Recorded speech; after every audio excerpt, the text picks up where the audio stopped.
Good afternoon, everybody. Good morning, good evening, whatever time, whatever day that you're listening. I was hoping you're listening to it live. It is I, Jeremy Pierce. It is Saturday, June 4th, and you know what that means. It is time for the High Risk Wrestling Podcast, and I will see you in hell, because you know what that means. It is Hell in a Cell preview time. An event that I'm not really ever looking forward to anymore. But this time, I'm not hating it. I'm not going to say I feel like they've tried, but, well, you'll see. As always, you can check me out on the socials, Twitter, the 215, Charismatic Creations on Facebook, Tumblr, and YouTube, and Charismatic_Creations 52. Don't forget to check out Charismatic Cards, soon to be Charismatic Gaming. Last week, we had our Double or Nothing preview, and this week, well, we're doing our Hell in a Cell preview. But for now, you all know it's next, so just go on and hit my music.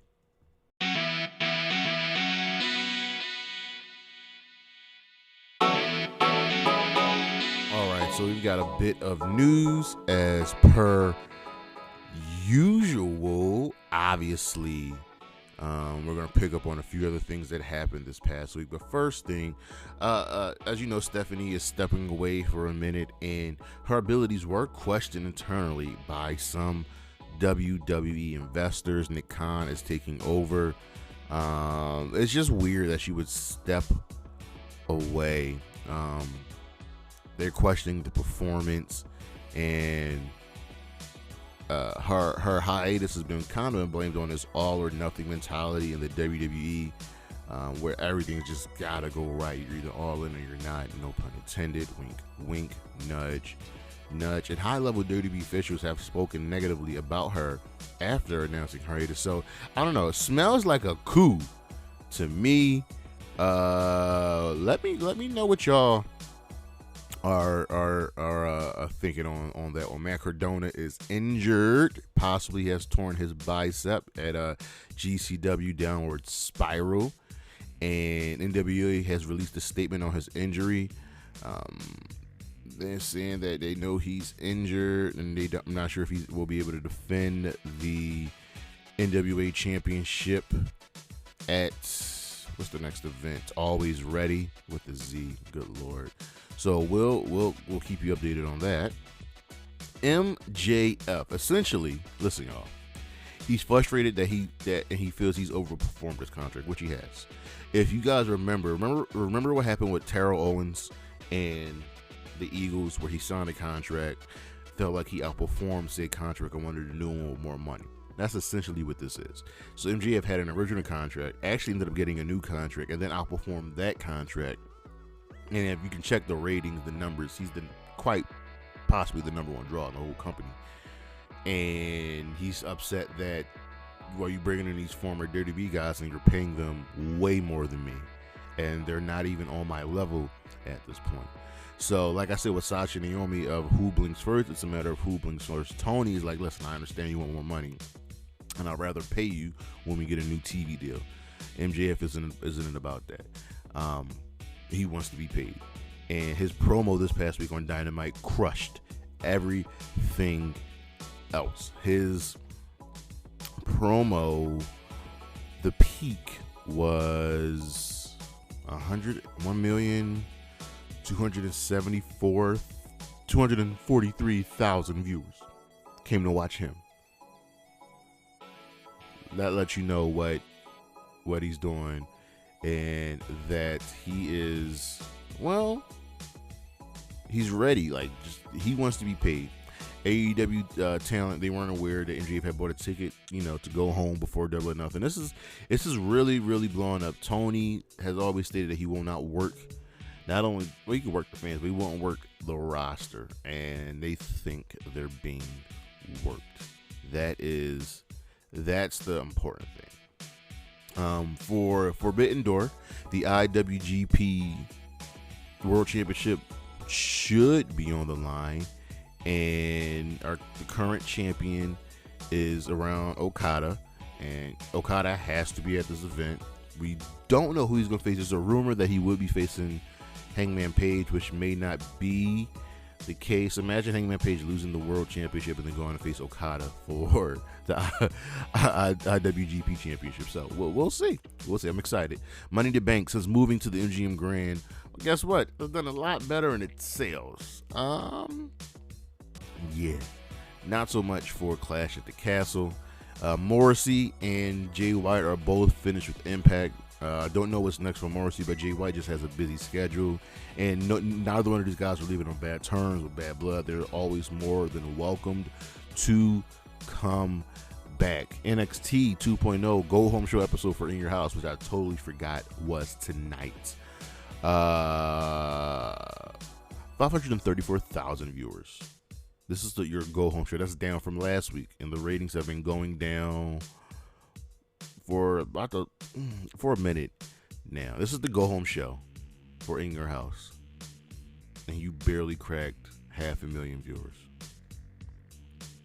Y'all know me. I am a huge Thunder Rosa fan. I was really upset that she wasn't on Dynamite this past week. I've been pretty pissed about how she's been booked, but she was apparently sick and was sent home, which is why she wasn't on Dynamite. So I'll let it slide this time, but they gotta treat my girl better. Dynamite saw a nice viewership increase after Double or Nothing. They brought in 969,000 viewers with a .40 in the 18-49 demo, which is very good. They'll hit a million again. I think probably for Road Rager, and then whenever they do Blood and Guts, they'll definitely probably do a million. The next Ring of Honor pay-per-view has been announced. They're targeting for July 23rd. It'll be Death Before Dishonor. Looks like it'll take place in Lowell, Massachusetts. There's no idea when Ring of Honor will be returning to television, but we'll see, because they should be getting a TV deal soon. Guess what, y'all?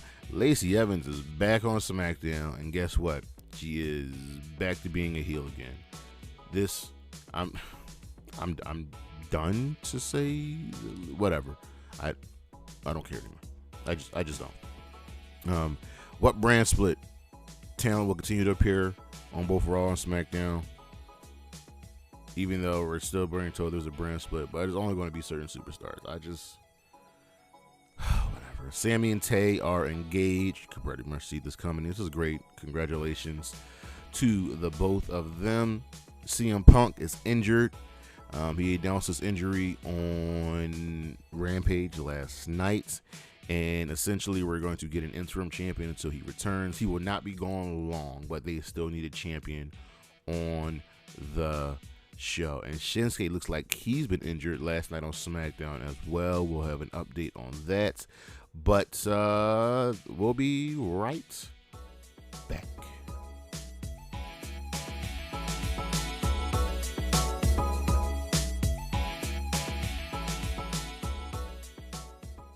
All right, so we go from one event to another with more go home shows. So Monday Night Raw, it's an okay go home show. 14th time this year that Raw opened up with some talking. We had Crazy Becky stating her claim, breaking things down with logic and reasoning, because the best villains always believe they're right. It ended with Bianca versus Asuka. Becky on commentary, and Bianca defeated Asuka. Becky laying out both Asuka and Bianca. So we're getting ready for this triple threat match at Hell in a Cell. Zeke and the Mysterios defeated KO and the Alpha Academy. KO snaps some more, and it's always good stuff. Yeah, KO's just doing what KO does. He's too good at this. Also, he hasn't held a championship in 5 years in the company, which is a little crazy to think about. Cody and Seth cut promos.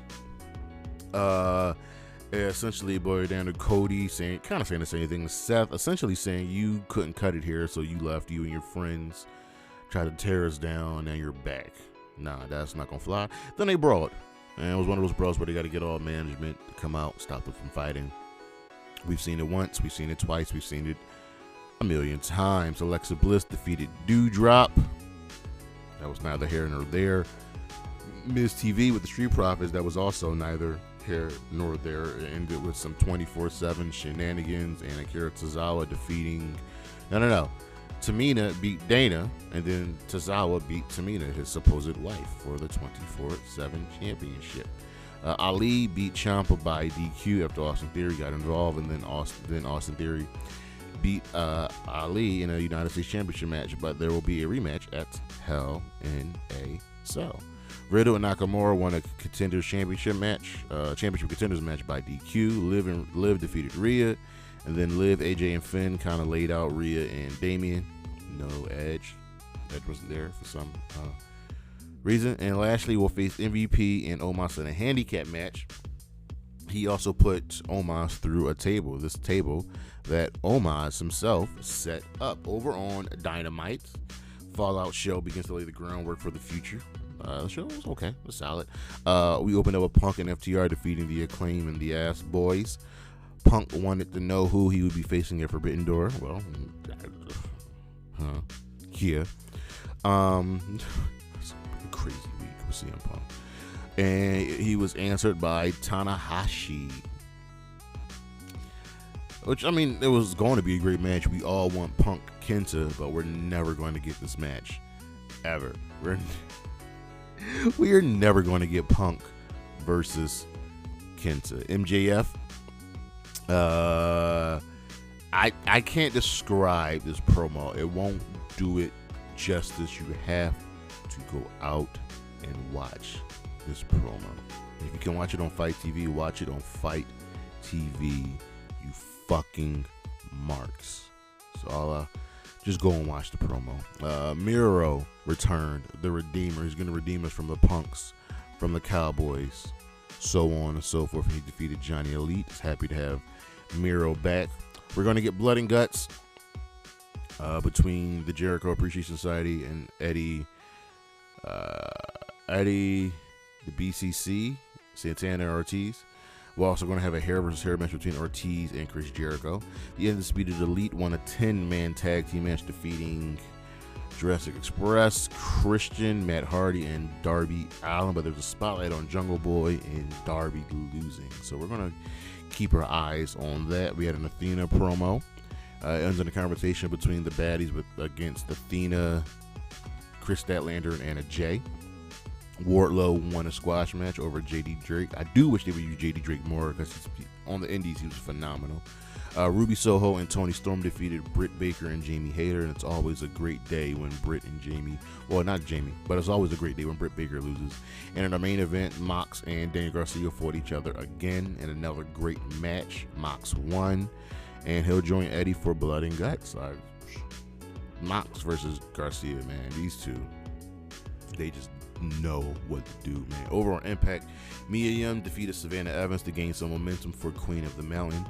The Good Brothers and the Briscoes continue their feud. Moose and Steve Macklin defeated Morrissey and PCO, and Sami Callihan knocks out Moose, so they're going to continue that feud while also they're building up Moose, Steve Macklin, and PCO. Why is PCO main event Impact? Over on SmackDown, we have the Hell in a Cell Go Home show. Ronda has an actual challenger for her championship. No Roman. Show was okay. Gets a fist. The New Day and the Drew McIntyre opened the show. Was not a great promo. I wish the WWE opened up with matches more. This was the 12th time they opened up with a promo, and guess what? They lost to Sheamus and his crew, even though they defeated him literally the prior week of the main event of the show. Why are we doing 50-50 booking? Why does this feud need to continue? I understand you need to keep Drew McIntyre busy until he eventually faces Roman at Clash at the Castle, but god fucking damn it.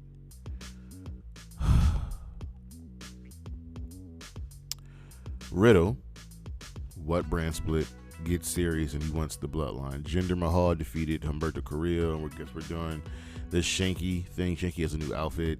It looks more like a wrestling gear. He's not wrestling in a wife beater anymore. Natalya won a 6-pack challenge to face Ronda Rousey. This match only went 4 minutes. This match could have easily gone 10 to 15 minutes. The other competitors were Shayna Baszler, Xia Li, Aaliyah, Shotzi Blackheart, and Raquel Rodriguez. I'm so upset this match only went 4 minutes. Ronda was out there, and her and Natalya will have a good match. They faced each other before, but this will be a good match. Madcap Monster return, got a new look. Still going by the name Madcap. He had a match with Corbin, but pretty much tried to murder him. So there's going to be a rematch at Hell in a Cell. Jimmy and Jay retained over Riddle and Shinsuke Nakamura, but Riddle is not done with the bloodline. Okay. I'm with it. Over on Rampage, it was pretty much not centered around Punk's announcement because we had other things planned. But the Young Bucks defeated the Lucha Bros in a fantastic match. So the record now is Lucha Bros 5, Young Bucks 4. Team Taz won a squash. Athena defeated Kiera Hogan, and Jade looks a little shook. Now she's got to deal with Athena, and she's got to deal with Chris Statlander. CM Punk is hurt and will have an interim champion until he returns. So essentially what's going to happen on Dynamite, there will be an opening battle royal to open the show. Whoever wins that battle royal will face Jon Moxley in the main event, as Jon Moxley is the ranked number 1 in the standings, and whoever wins that match will be the interim champion and to go on to Forbidden Door, and they'll be the champion until CM Punk returns, and then we'll have a champion versus champion match. And in our main event, Scorpio Sky retained over Dante Martin. Rampage was live this week. Our matches of the week: from Double or Nothing, the Women's Championship match, Thunder Rosa versus Serena Deeb. Also from Double or Nothing, a Tag Team Championship match, Jurassic Express versus Swerve and Keith Lee versus Team Taz. Also from Double or Nothing, World Championship match, Hangman Page versus CM Punk. From Dynamite, Jon Moxley versus Daniel Garcia. From Rampage, the Young Bucks versus the Lucha Bros. Also for Rampage, the TNT Championship, Scorpio Sky versus Dante Martin. And our star of the week is, of course, MJF.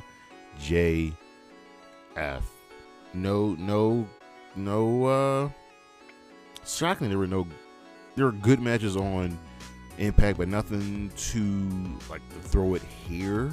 You know what I mean? And nothing for WWE because they're just putting on hot garbage. We'll see what happens with In Your House tonight. I figure at the very least, Cameron Grimes versus Carmelo Hayes will probably be the best match of the night because everything else is just blah. But that's it, and we'll be right back with our Hell in a Cell preview.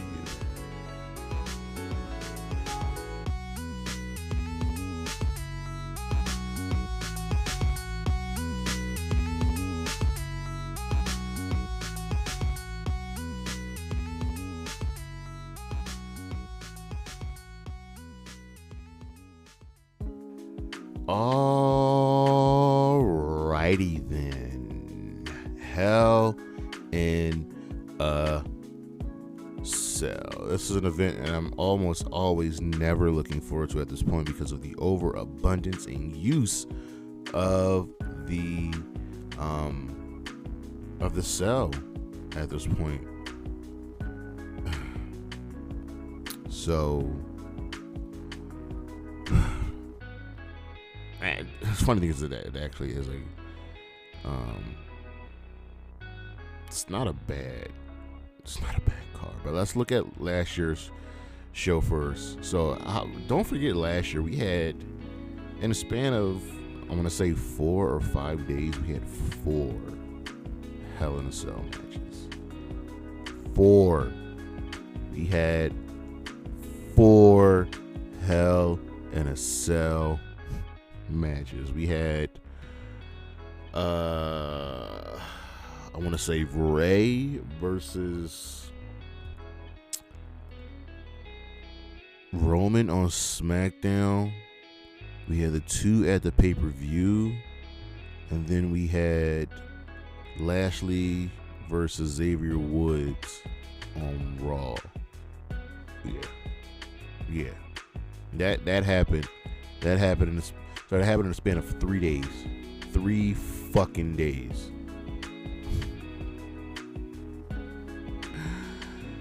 You see what I mean by overabundance? We have 4 Hell in a Cell. We had 3 last year. I'm not last year. We had 3 in 2020. Three Hell in a Cell matches in 2020.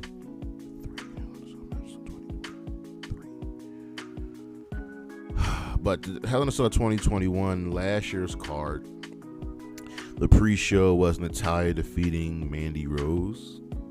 Okay. Bianca Belair versus defending the SmackDown Women's Championship against Bayley in the Hell in a Cell match, which was pretty good. Seth Rollins defeating Cesaro. Alexa Bliss defeating Shayna Baszler. Wow. Sami Zayn defeating KO. Charlotte Flair defeating Rhea Ripley by DQ. And Bobby Lashley defeating Drew McIntyre in a Hell in a Cell match. So you see how it sound, how enthused I am for this pay-per-view. But let's try. So Hell in a Cell takes place in Rosemont, Illinois, which is pretty much Chicago. Everybody says it's a suburb of Chicago, so everybody just says Chicago. And I want to see how this show does, just because a couple weeks later we do have Forbidden Door taking place in Chicago. So how about we go over this card? So we had 2 matches announced last night on SmackDown, 1 announced on Raw to bring the match total to 7, which isn't a bad number of matches.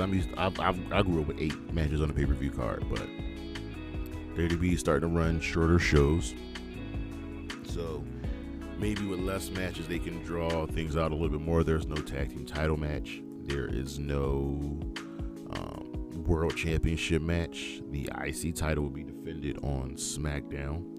So that's where we're going with. So we have no holds barred match.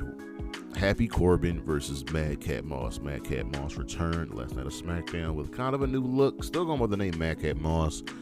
Kind of wish he would go by Riddick Moss, but that's neither here nor there. So first things first, WWE, they don't know what a no holds barred match is. They don't. Essentially just make it an anything goes match, but they also have anything goes matches. So essentially a no holds barred match means just that. Holds aren't barred. You can choke a motherfucker out. There's no rope breaks, any of that, but you can still lose by DQ. You can still be counted out, because it's not a no disqualification match. It just means holds aren't barred. I wish somebody would tell them that. I really, really do wish somebody would tell them that. But Madcap Moss, Riddick Moss, whatever you want to call him, versus Happy Corbin. This needs to be the end of the feud. And these two have done a good enough job. They were brought together, did things well, and now they are apart. Madcap was just absolutely murdered, decimated by Corbin a couple weeks ago. You figure that'll be enough for the repackaging. We'll have to throw that on the Master of Disguise list. But essentially, what you have are 2 dudes that are solid wrestlers, have control of their gimmicks. Corbin is one of those guys I've said before, who's a future world champion, who can take a loss and not be hurt by it. He's going to do just fine. So the question is, well, it's no holds barred, so obviously they're going to go out of the way to do some things. And with Moss showing this new attitude, I can see him really just losing his shit. But who's going to win?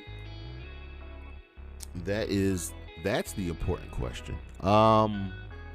Because we're going into that slow territory, and I feel like whoever wins this match has a strong chance to be in the Money in the Bank ladder match. So this is quite a tough call. I would be fine with either of these men winning, But Moss just came back, so he's got to get the W, right? Right? He's got to get the W. I'm gonna go with Moss. I'm gonna go with Moss to win, just to have him in Money in the Bank. I think that's logical. He can get another win over Corbin. Remember, he did defeat him at Backlash.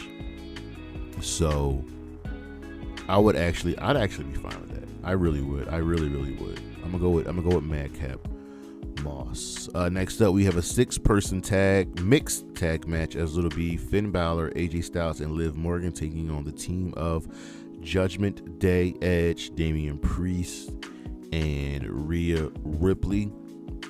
And it's good to see, Finn wrestling and treating like a serviceable threat to someone. AJ wrestling, Liv Morgan continues to get that rub, that shine. And the question is, do the Judgment Day lose here? The next question is, does either Finn or AJ turn and join the Judgment Day?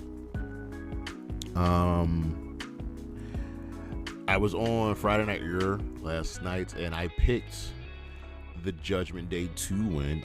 They need a big serviceable win. I also picked them to win with help from Finn Balor, and Finn Balor to turn heel. Yeah. Does that make any sense? Not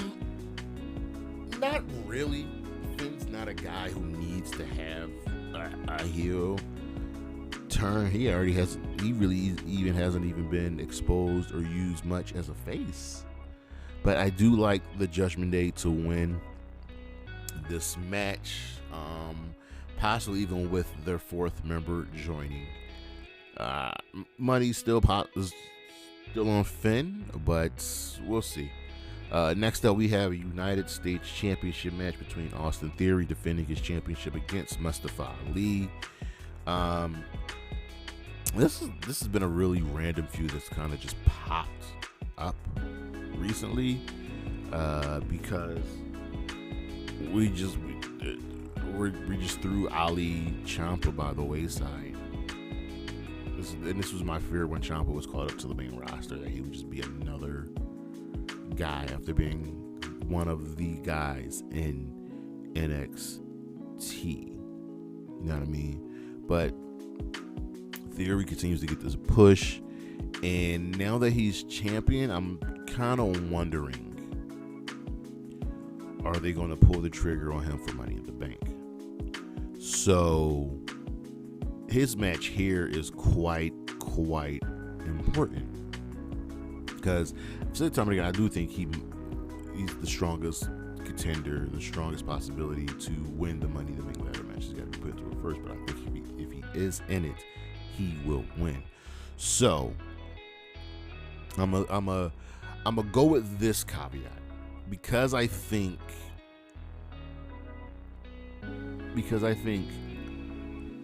Theory, excuse me guys, because I think Theory will win Money in the Bank. Rarely do they have Money in the Bank winners hold gold as well, like a Nazi champion also holding a briefcase. So with that logic put out there, I'm actually going to say Ali wins the match, because I said that last night. I think Ali's going to win, so Theory can go on and win Money in the Bank. It's the next logical step in his evolution to a star, and I would be very proud of Ali as the United States champion. So I'm going to go with Ali. Next up, we got Ezekiel versus Kevin Owens in a match that has a lot of story to it, but weird story nonetheless. KO can make anything work, and somehow, some way, he's making this dumbass feud with Ezekiel work.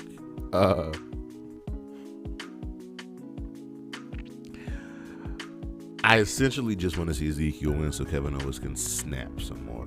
That's it. Nothing more, nothing less. It'll be a good match. I don't even know, like, what is KO supposed to prove by winning this match? Oh, if I win this match, you're actually Elias?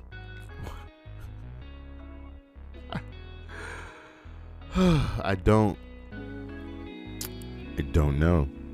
I just don't know. It'll be fun. I just want to see the Kevin Owens downward spiral some more.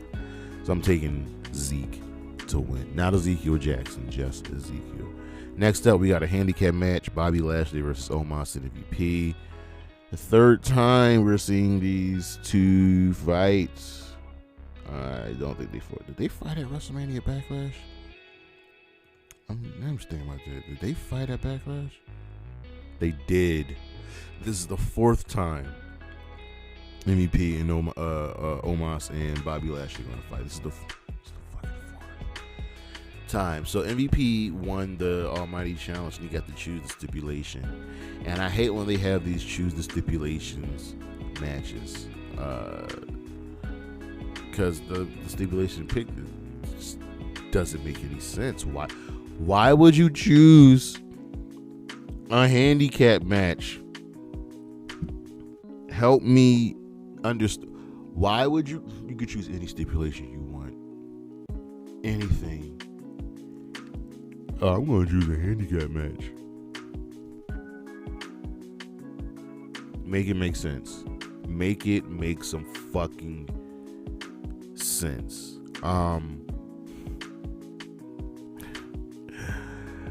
Just because it's a handicap match and Lashley's won pretty much all of the matches, I want to pick Omos and MVP to win, and I want this feud to be over with. And because there's no world champion, what can Lashley actually do? This is the Dirty B makes my brain fucking hurt.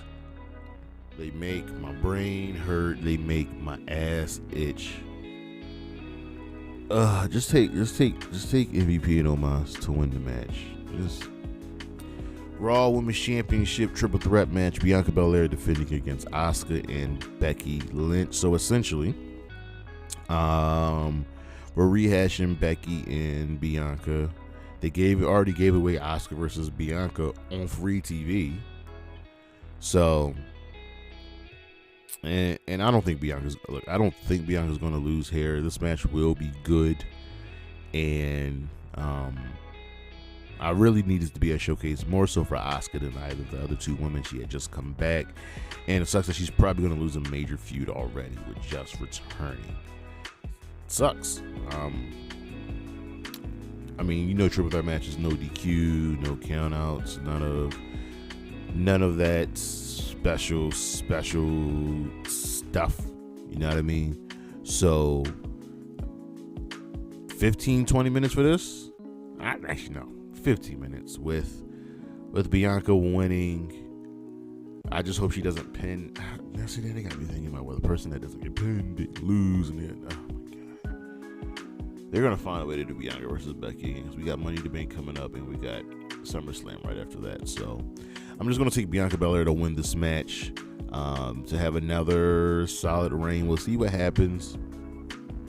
Her possibly going towards SummerSlam. Will she have another abrupt end to her reign? We'll find out. And lastly, this is probably the main event, we have our Hell in a Cell match.